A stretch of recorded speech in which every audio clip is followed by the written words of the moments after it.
नमस्कार दोस्तों, कैसे आप लोग। आशा करते हैं सभी लोग अच्छे होंगे।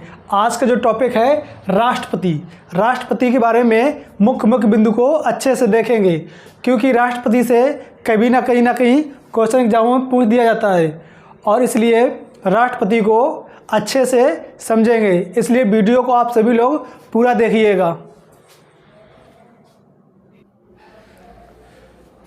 जो राष्ट्रपति होता है वो राष्ट्र या देश की एकता बनाए रखता है, अखंडता और सुदृढ़ता को बनाए रखता है। राष्ट्रपति देश का प्रथम नागरिक यानी देश का प्रथम नागरिक राष्ट्रपति होता है। और अनुच्छेद 52 में लिखा है कि भारत में राष्ट्रपति होगा, और होगा के लिए शैल भी शब्द प्रयोग हुआ है। जो होगा है उसके लिए शैल भी शब्द प्रयोग हुआ। जो शैल भी शब्द प्रयोग हुआ है उसमें ये कहा गया है कि राष्ट्रपति अपने पद पर सदैव होगा। और अनुच्छेद 52 में ये कहा गया है कि राष्ट्रपति का जो पद है कभी भी रिक्त या खाली नहीं रहेगा। यानी कि राष्ट्रपति का पद हमेशा वहाँ उस पद पर कोई ना कोई व्यक्ति बैठा रहेगा। अगर राष्ट्रपति नहीं है तो उपराष्ट्रपति नहीं है तो मुख्य न्यायाधीश, यानी कि राष्ट्रपति का पद है उसे खाली नहीं छोड़ा जाएगा।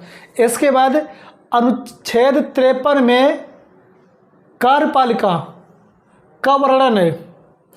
यानी जो अनुच्छेद 53 है उसमें कार्यपालिका का वर्णन है। जो कार्यपालिका का जो मुख्य होता है वो भारत का राष्ट्रपति होता है। और भारत सरकार के जितने भी काम होते हैं, चाहे संधि हो या समझौते हो, वो सब के सब राष्ट्रपति के नाम से होते हैं।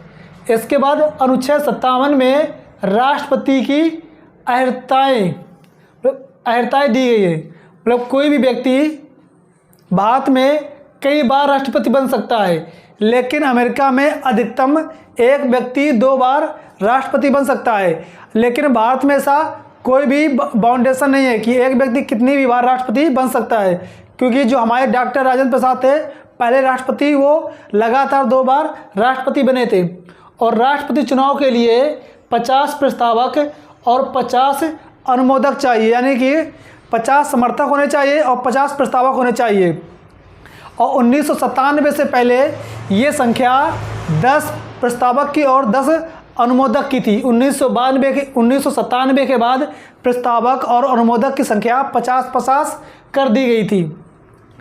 इसके बाद अनुच्छेद 58 में राष्ट्रपति से संबंधित योग्यता का वर्णन है। मतलब कौन सा व्यक्ति राष्ट्रपति बन सकता है, उसके लिए क्या क्या योग्यता होनी चाहिए। पहला, वो भारत का नागरिक हो, यानी कि भारत का नागरिक ही सिर्फ राष्ट्रपति के पद पर बैठ सकता है। और राष्ट्रपति 35 वर्ष की उम्र पूरी कर चुका हो, यानी 35 वर्ष उम्र हो चुकी हो या उससे ज़्यादा हो। अगर 35 वर्ष से कम उम्र है तो वो व्यक्ति राष्ट्रपति नहीं नियुक्त होगा। इसके बाद राष्ट्रपति वही व्यक्ति बनेगा जो लोकसभा का सदस्य निर्वाचित करने योग्य हो, यानी कि लोकसभा सदस्य निर्वाचित करने के लायक हो। और वो व्यक्ति लाभ के पद पर ना हो, यानी जो राष्ट्रपति बने वो व्यक्ति लाभ के पद पर ना हो। और लाभ का पद भारत की संसद निर्धारित करती है कि ये पद लाभ का पद है या नहीं। लेकिन जैसे उपराष्ट्रपति, राज्यपाल या लोकसभा का सदस्य या विधानसभा का सदस्य अगर है तो उसे लाभ का पद नहीं माना जाता है। और जो भी व्यक्ति राष्ट्रपति का चुनाव लड़ता है वो व्यक्ति RBI भारतीय रिजर्व बैंक के पास 15,000 रुपये की राशि जमा करता है। और अगर उस व्यक्ति को कुल वैध मतों का 1/6% वोट नहीं मिलता है तो उसकी जमानत राशि जब्त कर ली जाती है। और अनुच्छेद 54 में राष्ट्रपति के चुनाव का वर्णन है। तो राष्ट्रपति के राष्ट्रपति का जो निर्वाचक मंडल है, मतलब कौन कौन से व्यक्ति राष्ट्रपति के चुनाव में वोट डाल सकता है। अब ऐसा तो है नहीं कि हर एक व्यक्ति डाल सकता हो, इसीलिए उनको बता दिया गया कौन कौन से व्यक्ति राष्ट्रपति के चुनाव में वोट डाल सकते हैं। पहला, लोकसभा के सदस्य, यानी जितने भी सांसद हैं वो सब के सब लोकसभा में जितने भी सांसद हैं वो सब के सब राष्ट्रपति के चुनाव में वोट डाल सकते हैं। इसके बाद राज्यसभा के सदस्य भी वोट डाल सकते हैं। राज्य और केंद्र शासित प्रदेश की विधानसभाओं के सदस्य वोट डाल सकते हैं। और 17वें संविधान संशोधन 1992 के द्वारा दिल्ली और पांडुचेरी के सदस्य भी, निर्वाचित सदस्य या विधायक भी राष्ट्रपति के चुनाव में वोट डाल सकते हैं। लेकिन इनमें जो वोट नहीं डाल सकते हैं वो लोकसभा में मनोनीत सदस्य, राज्यसभा में मनोनीत सदस्य और विधानसभा में मनोनीत सदस्य राष्ट्रपति के चुनाव में वोट नहीं डाल सकते हैं। यानी कि जिनको मनोनीत किया जाता है विधानसभा में, लोकसभा में और राज्यसभा में, वो व्यक्ति राष्ट्रपति के चुनाव में वोट नहीं डाल सकता है। इसके बाद अनुच्छेद 55 में राष्ट्रपति के चुनाव की रीतियां हैं और राष्ट्रपति का चुनाव अप्रत्यक्ष प्रणाली के द्वारा होता है और चुनाव जो होता है अनुपातिक प्रतिनिधित्व एकल समक्रमी पद्धति अपनाई जाती है। यानी चुनाव में जो पद्धति अपनाई जाती है अनुपातिक प्रतिनिधित्व एकल संक्रमणी पद्धति अपनाई जाती है राष्ट्रपति के चुनाव में। और राष्ट्रपति वही व्यक्ति घोषित किया जाता है जो वैध मतों का 50% से अधिक वोट हासिल करता है। यानी जीतने वाले व्यक्ति के पास 50% से अधिक मत हो या अधिक वोट हो। और अनुच्छेद 56 में राष्ट्रपति के कार्यकाल का निर्धारण किया गया, यानी राष्ट्रपति का कार्यकाल कितना होगा। तो राष्ट्रपति का कार्यकाल निर्धारित किया गया है वो सिर्फ और सिर्फ 5 वर्ष है। 5 वर्ष के बाद राष्ट्रपति का चुनाव हो सकता है। यानी जो व्यक्ति राष्ट्रपति बन जाएगा उसका कार्यकाल 5 वर्ष होगा। लेकिन अगर वो पहले भी चाहे तो पहले भी उपराष्ट्रपति को त्यागपत्र देकर अपना पद त्याग कर सकता है या अपना पद को छोड़ सकता है। अगर राष्ट्रपति त्यागपत्र अपना उपराष्ट्रपति को सौंपता है, अगर राष्ट्रपति अपना त्यागपत्र उपराष्ट्रपति को सौंपता है तो उपराष्ट्रपति की जिम्मेदारी होती है कि वो लोकसभा के अध्यक्ष, जो लोकसभा का अध्यक्ष होता है, उसे सूचना देता है कि भाई अब राष्ट्रपति ने अपने पद से इस्तीफा दे दिया है। तो लोकसभा अध्यक्ष क्या करता है, वो सभी मीटिंग बुलाता है और सभी सांसदों लोकसभा और राज्यसभा की मीटिंग बुलाता है। उसमें घोषणा करता है कि राष्ट्रपति का पद त्याग हो गया है। और अनुच्छेद 61 में राष्ट्रपति पर महाभियोग लगाया जाता है। ये अनुच्छेद 61 बहुत पूछा गया है कि किस अनुच्छेद के तहत राष्ट्रपति पर महाभियोग लगाया जाता है। तो अनुच्छेद 61 के तहत राष्ट्रपति पर महाभियोग लगाया जाता है। और महाभियोग सिर्फ और सिर्फ संविधान के उल्लंघन पर ही राष्ट्रपति पर महाभियोग लगाया जाता है, अन्यथा राष्ट्रपति पर महाभियोग नहीं लगाया जाता है। और अगर राष्ट्रपति का पद खाली होता है तो 6 महीने के अंदर उसका चुनाव होना अनिवार्य है, क्योंकि वो पद खाली नहीं रखा जाता है। और अगर पद खाली भी है और 6 महीने के अंदर चुनाव नहीं हो रहे हैं तो उस पद पर राष्ट्रपति बैठेगा। राष्ट्रपति यानी कि पद को खाली नहीं रखा जाएगा। और अगर राष्ट्रपति और उपराष्ट्रपति दोनों मौजूद नहीं हैं तो राष्ट्रपति के पद पर जो भारत का मुख्य न्यायाधीश यानी कि सर्वोच्च न्यायालय का या उच्चतम न्यायालय का जो मुख्य न्यायाधीश होगा वो राष्ट्रपति का कामकाज या राष्ट्रपति के पद पर बैठेगा। और राष्ट्रपति कार्यकाल समाप्त होने के बाद भी अपने पद पर बना रहता है। यानी अगर 5 वर्ष हो भी गए हैं और अगर चुनाव नहीं हुआ तो भी अपने पद पर बना रहेगा जब तक कि उसका उत्तराधिकारी पद ग्रहण नहीं कर लेता है, तब तक राष्ट्रपति अपने पद पर बना रहेगा। और अनुच्छेद 60 में राष्ट्रपति शपथ लेता है या प्रतिज्ञान या ओथ, यानी कि जो राष्ट्रपति अपने पद की शपथ लेता है वो अनुच्छेद 60 के तहत लेता है। और राष्ट्रपति को भारत का मुख्य न्यायाधीश राष्ट्रपति को शपथ दिलाता है। और अनुच्छेद 59 में राष्ट्रपति के वेतन और भत्ते हैं, और राष्ट्रपति को जो वेतन और भत्ते दिए जाते हैं भारत की संचित निधि से वेतन और भत्ते दिए जाते हैं। और राष्ट्रपति को शासकीय आवास या राष्ट्रपति भवन रहने के लिए या निवास करने के लिए दिया जाता है। और राष्ट्रपति का जो वेतन है वो 2008 से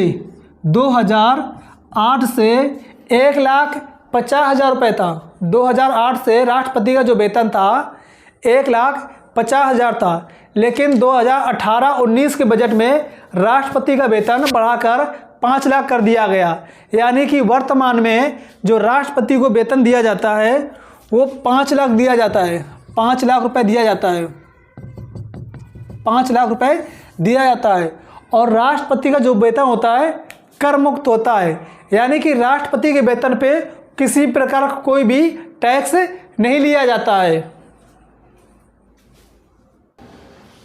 इसके बाद जो राष्ट्रपति पर जो महाभियोग, राष्ट्रपति पर जो अनुच्छेद 61 के तहत महाभियोग लगाया जाता है वो अर्धन्यायिक प्रक्रिया होती है, यानी कि न्यायिक प्रक्रिया ना होकर के अर्धन्यायिक प्रक्रिया होती है।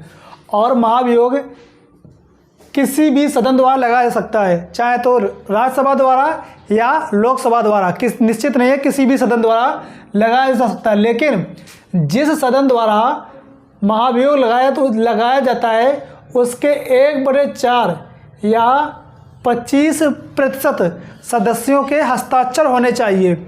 और महाभियोग लगाने से 14 दिन पहले राष्ट्रपति को लिखित सूचना देनी होती है, यानी कि राष्ट्रपति को लिखित सूचना दी जाती है कि आपके ऊपर महाभियोग लगाया जाएगा। और जब महाभियोग की प्रक्रिया होती है तो वो दोनों सदन में, लोकसभा और राज्यसभा में उपस्थित सदन के 2/3 सदस्यों के हस्ताक्षर होना अनिवार्य है।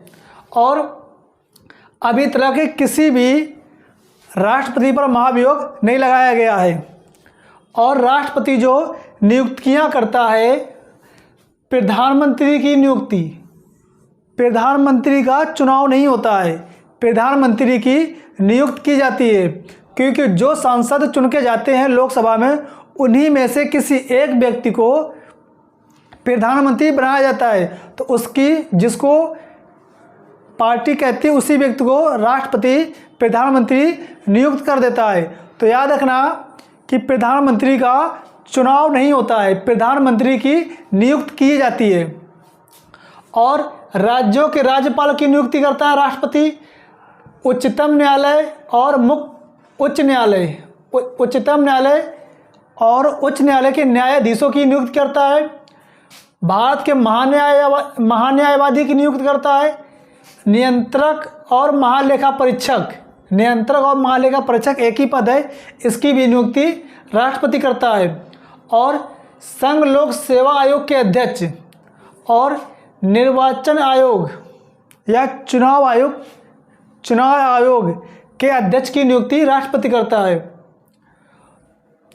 और मानवाधिकार आयोग के अध्यक्ष की नियुक्ति राष्ट्रपति करता है। और राष्ट्रपति किसी भी क्षेत्र को अनुसूचित क्षेत्र घोषित कर सकता है, यानी किसी भी क्षेत्र को राष्ट्रपति अनुसूचित क्षेत्र घोषित कर सकता है। और राष्ट्रपति की प्रसाद पर्यंत यानी इच्छा के अनुसार पद धारण करने वाले व्यक्ति, तो पहले तो संघ के मंत्री यानी केंद्र के मंत्री राष्ट्रपति के इच्छा के अनुसार पद धारण करते हैं। और राज्यों के राज्यपाल यानी कि राज्यों के राज्यपाल जब तक राष्ट्रपति चाहे तब तक उसको राज्यपाल बना सकता है। वैसे कार्यकाल राज्यपाल का 5 वर्ष का होता है, लेकिन अगर राष्ट्रपति चाहे तो उसे और ज़्यादा कार्यकाल के लिए राज्यपाल बना सकता है। इसके बाद जो भारत का महान्यायवादी होता है वो भी व्यक्ति राष्ट्रपति के प्रसाद पर्यंत अपने पद पर बना रह सकता है। अनुच्छेद 71 में कहा गया है, अगर राष्ट्रपति के चुनाव से संबंधित कोई विवाद हो जाता है तो उसका निर्धारण भारत का मुख्य न्यायाधीश या सर्वोच्च न्यायालय का जो मुख्य न्यायाधीश होगा वो उसका निर्णय करता है। और अगर राष्ट्रपति नियुक्त हो जाता है और बाद में अगर उसके द्वारा जो चुनाव होता है वो अवैध घोषित हो जाता है तो जो उसके द्वारा किए गए कार्य होते हैं उसे अवैध घोषित नहीं किया जाता है। यानी कि राष्ट्रपति के चुनाव अगर अवैध घोषित हो जाता है और वो पद पर बैठ जाता है तो उसके द्वारा जो काम किए जाते हैं उसे अवैध घोषित नहीं किया जाता है। और अनुच्छेद 74 में कहा गया है कि राष्ट्रपति को सलाह देने के लिए भारत एक मंत्रिपरिषद होगा और उस मंत्रिपरिषद का जो अध्यक्ष होगा वो प्रधानमंत्री होगा। यानी जो प्रधानमंत्री होगा वो मंत्रिपरिषद का अध्यक्ष बनेगा। और अनुच्छेद 75 के फर्स्ट में प्रधानमंत्री की नियुक्ति राष्ट्रपति करता है। यानी अनुच्छेद 75 के तहत प्रधानमंत्री की नियुक्ति राष्ट्रपति करता है। और अनुच्छेद 78 में कहा गया है कि जो भी व्यक्ति प्रधानमंत्री होगा वो शासन संबंधी सारी की सारी जानकारियाँ राष्ट्रपति को सौंपेगा या राष्ट्रपति को देगा। अनुच्छेद 78 के तहत प्रधानमंत्री शासन संबंधी सभी जानकारियाँ राष्ट्रपति को देगा। और अनुच्छेद 63 में कहा गया है कि राष्ट्रपति अंतर्राज्य परिषद का गठन करेगा। और अनुच्छेद 79 में राष्ट्रपति संसद का अभिन्न अंग होता है। संसद में लोकसभा, राज्यसभा और राष्ट्रपति ये तीन होते हैं। यानी कि फिर से लोकसभा, राज्यसभा और राष्ट्रपति ये तीन अंग संसद के होते हैं। अनुच्छेद 85 में कहा गया है कि राष्ट्रपति दोनों सदनों का अधिवेशन भी करेगा और उसका बैठक बुलाएगा, उसका सत्रावसान भी करेगा। और अनुच्छेद 85 में ही कहा गया है कि राष्ट्रपति लोकसभा को भंग कर सकता है। यानी राष्ट्रपति को यह अधिकार है कि वो अनुच्छेद 85 का प्रयोग करके लोकसभा को भंग कर सकता है। और अनुच्छेद 108 में राष्ट्रपति दोनों सदनों की संयुक्त बैठक बुलाता है। लेकिन इस संयुक्त बैठक की जो बुलाता तो राष्ट्रपति है संयुक्त बैठक, लेकिन इसकी जो अध्यक्षता करता है वो लोकसभा का अध्यक्ष, यानी जो लोकसभा का अध्यक्ष होगा वो इसकी अध्यक्षता करेगा। और प्रथम सत्र मतलब वर्ष का जो पहला सत्र होता है वो राष्ट्रपति के अभिभाषण के बाद ही शुरू होता है। यानी कि जो पहला सत्र शुरू किया जाता है उसमें पहले राष्ट्रपति का अभिभाषण होगा, इसके बाद सत्र शुरू होता है। और राष्ट्रपति की स्वीकृति के बाद ही कोई विधेयक कानून बनता है। अगर राष्ट्रपति स्वीकृति नहीं देता है तो वो विधेयक कानून नहीं बनेगा। और अनुच्छेद 331 के तहत आंगल समुदाय के व्यक्तियों को राष्ट्रपति नियुक्त करता है। और लोकसभा में 2 व्यक्तियों को नियुक्त करता है और राज्यसभा में 12 व्यक्तियों को। और अनुच्छेद 80 के तहत राज्यसभा में राष्ट्रपति 12 व्यक्तियों को नियुक्त करता है, जिसको कला, साहित्य, सामाजिक में विस्तृत ज्ञान हो, उसी व्यक्तियों को राष्ट्रपति राज्यसभा में नियुक्ति करता है या मनोनीत करता है। और राष्ट्रपति की अनुमति के बिना किसी भी राज्य की सीमा में या नामों में परिवर्तन नहीं किया जा सकता है। अगर राज्य की सीमा को कम करना है या ज़्यादा करना है या राज्य का नाम बदलना है तो उसमें सबसे पहले राष्ट्रपति की अनुमति लेनी चाहिए। जिसका वर्णन अनुच्छेद 3 में किया गया है। धन विधेयक, जो धन विधेयक इसका वर्णन अनुच्छेद 10 में किया गया है। कोई भी धन विधेयक बिना राष्ट्रपति के अनुमति से पेश नहीं किया जाता है। और जो भारत की संचित निधि है जिसका वर्णन अनुच्छेद 266 में है, भारत की जो संचित निधि है उसका वर्णन अनुच्छेद 266 में है। उसका कोई भी व्यय यानी कोई भी खर्चा बिना राष्ट्रपति के अनुमति से नहीं हो पाएगा या नहीं होगा। और राष्ट्रपति जेबी वीटो का भी प्रयोग कर सकता है, यानी कि कोई विधेयक को चाहे तो उसका जेबी वीटो प्रयोग करके उसे पास ना होने दिया जाए, यानी कि जेबी वीटो के तहत राष्ट्रपति अपने पास विधेयक को रख लेता है और उसे विधेयक को वापस नहीं करता है, तो उस विधेयक को समाप्त मान लिया जाता है। और इस जेबी वीटो का प्रयोग सबसे पहले 1986 ईस्वी में ज्ञानी जैल सिंह जब राष्ट्रपति थे उन्होंने डाक संशोधन पर किया था। यानी जो डाक संशोधन का विधेयक था, ज्ञानी जैल सिंह ने अपनी न तो अनुमति दी थी, न तो हाँ किया था और ना ही ना किया था, बस विधेयक को अपने पास रख लिया था। और अनुच्छेद 23 के तहत राष्ट्रपति अध्यादेश जारी करता है, यानी राष्ट्रपति जो अध्यादेश कार्य जारी करता है अनुच्छेद 123 के तहत, और इस अध्यादेश को राष्ट्रपति कभी भी वापस ले सकता है। यानी राष्ट्रपति अध्यादेश लागू करने के बाद कभी भी किसी भी समय वापस ले सकता है। और अनुच्छेद 124 के तहत राष्ट्रपति उच्चतम न्यायालय में न्यायाधीशों की नियुक्ति कर सकता है। यानी अनुच्छेद 124 के तहत उच्चतम न्यायालय में राष्ट्रपति न्यायाधीशों की नियुक्ति करता है। और अनुच्छेद 217 में जो उच्च न्यायालय जो राज्यों के उच्च न्यायालय या हाई कोर्ट होते हैं उनमें जो न्यायाधीश होते हैं उनकी नियुक्ति राष्ट्रपति अनुच्छेद 217 के तहत करता है। इसके बाद अनुच्छेद 143 में कहा गया है कि राष्ट्रपति सर्वोच्च न्यायालय के न्यायाधीशों से सलाह मांग सकता है, और जो सर्वोच्च न्यायालय सलाह देता है राष्ट्रपति की मर्जी होगी तो मानेगा, नहीं मर्जी होगी तो नहीं मानेगा। लेकिन बाध्यकारी नहीं है कि नहीं अगर हमने सलाह दी है, सर्वोच्च न्यायालय ने सलाह दी है तो भैया आप उसे मानो ही मानो। मतलब अगर आपकी मर्जी है राष्ट्रपति तो मानो, नहीं मर्जी है तो मत मानो, लेकिन सलाह देनी पड़ती है। और अनुच्छेद 72 में ये वर्णन है कि राष्ट्रपति किसी भी व्यक्ति को क्षमादान मतलब ये होता है अगर किसी को जेल हो गई है या उम्र कैद हो गई या फांसी की सज़ा हो गई है, राष्ट्रपति अगर चाहे तो उसे फांसी को आजीवन कारावास में बदल सकता है या पूर्णतया समाप्त कर सकता है। और राष्ट्रपति के पास एक व्यक्ति सिर्फ एक बार ही क्षमादान के लिए अप्लाई कर सकता है, यानी एक व्यक्ति एक बार ही क्षमादान के लिए प्रार्थना पत्र देगा।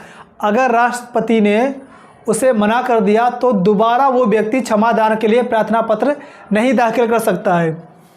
और अनुच्छेद 112 का जो वार्षिक बजट होता है, जो वित्त मंत्री वार्षिक बजट पेश करते हैं वो अनुच्छेद 112 के तहत पेश करते हैं, और वो राष्ट्रपति के नाम पर बजट पेश किया जाता है लोकसभा में। इसके बाद अनुच्छेद 117 में वित्त विधेयक, अनुच्छेद 117 में वित्त विधेयक का वर्णन है, और वित्त विधेयक लोकसभा में राष्ट्रपति के अनुमति के बाद ही कोई भी वित्त विधेयक राष्ट्रपति के अनुमति के बाद ही लोकसभा में पेश किया जाता है। यानी कि अनुमति से पहले लोकसभा में कोई भी वित्त या धन से संबंधित विधेयक पेश नहीं किया जाएगा।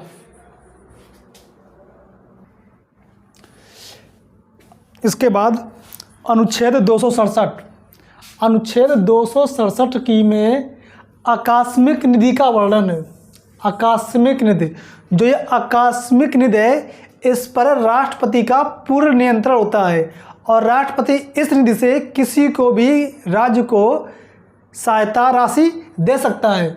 और अनुच्छेद 281 में वित्त आयोग का वर्णन है और वित्त आयोग का गठन राष्ट्रपति प्रत्येक 5 वर्ष के बाद वित्त आयोग का गठन करेगा। और जो वित्त आयोग का कार्य होता है वो कार्य होता है राज्यों में करों का बंटवारा करना। और अनुच्छेद 52(2) में कहा गया है कि राष्ट्रपति रक्षा बलों का सर्वोच्च सेनापति या कमांडर होगा। और अब CDS का अध्यक्ष होता है, जो अब तीनों सेनाओं का जो अध्यक्ष है वो CDS होता है। और राष्ट्रपति किसी भी दूसरे देश से युद्ध घोषित कर सकता है या शांति समझौता कर सकता है, लेकिन ये सिर्फ औपचारिकता है, जबकि उसकी वास्तविक शक्ति का प्रयोग प्रधानमंत्री करता है। यानी राष्ट्रपति सिर्फ औपचारिक रूप से युद्ध की घोषणा करता है, लेकिन वास्तविक शक्ति का प्रयोग प्रधानमंत्री और उसका मंत्रिपरिषद करता है। इसके बाद राष्ट्रपति देश में अनुच्छेद 352 के तहत राष्ट्रीय आपातकाल की घोषणा कर सकता है। यानी कि राष्ट्रीय आपातकाल की घोषणा सिर्फ 2 स्थितियों में हो सकती है, या तो किसी दूसरे देश ने हमारे देश पर आक्रमण किया हो, या आंतरिक अशांति यानी कि जनता विद्रोह करे या सेना विद्रोह कर दे। और अब तक राष्ट्रीय आपातकाल की घोषणा 3 बार हुई है। और पहली बार जब 1962 में चीन से युद्ध हुआ था तब राष्ट्रीय आपातकाल की घोषणा की गई थी। और अनुच्छेद 356 के तहत राष्ट्रपति शासन की घोषणा राष्ट्रपति कर सकता है। जो राष्ट्रपति शासन है ये जब राज्यों में कानून व्यवस्था असफल हो जाती है तो वहाँ का राज्यपाल राष्ट्रपति शासन की सिफारिश करता है, तब राष्ट्रपति राज्य में राष्ट्रपति शासन की घोषणा करता है। अनुच्छेद 360 में वित्तीय आपातकाल की घोषणा राष्ट्रपति कर सकता है। वित्तीय आपातकाल देश में तब लगाया जाता है जब देश में पूंजी या धन की कमी होती है, अन्यथा वित्तीय आपातकाल नहीं लगाया जाता है। और भारत में अभी तक एक भी बार वित्तीय आपातकाल नहीं लगाया गया है। और भारत के 14वें राष्ट्रपति रामनाथ कोविंद हैं, जो वर्तमान में राष्ट्रपति हैं, जिन्होंने 25 जुलाई 2017 को पद ग्रहण किया था।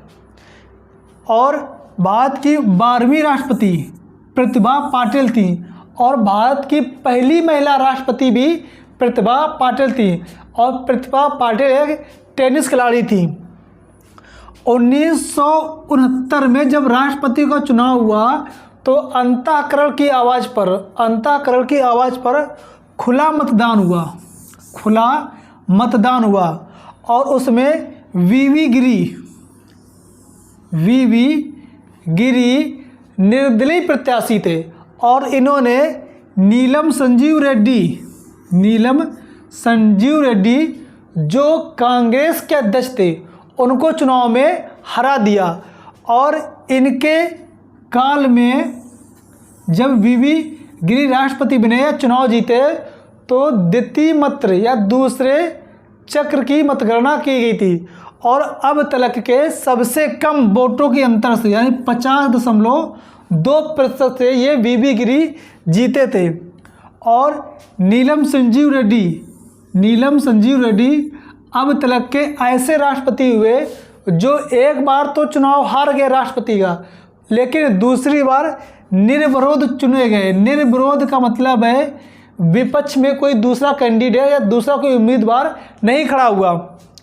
और वीवी गिरी ने जाकिर हुसैन की मृत्यु के बाद वीवी गिरी उस समय उपराष्ट्रपति थे, तो इन्होंने राष्ट्रपति के पद पर कार्य किया, लेकिन राष्ट्रपति का चुनाव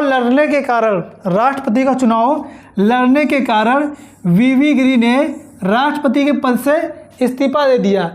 इसलिए उस समय जो भारत के मुख्य न्यायाधीश हिदायतुल्लाह थे, इन्होंने राष्ट्रपति का पद धारण किया। यानी कि भारत के पहले मुख्य न्यायाधीश ऐसे हुए हिदायतुल्लाह, जिन्होंने राष्ट्रपति का कार्यकाल संभाला या कार्यवाहक राष्ट्रपति रहे।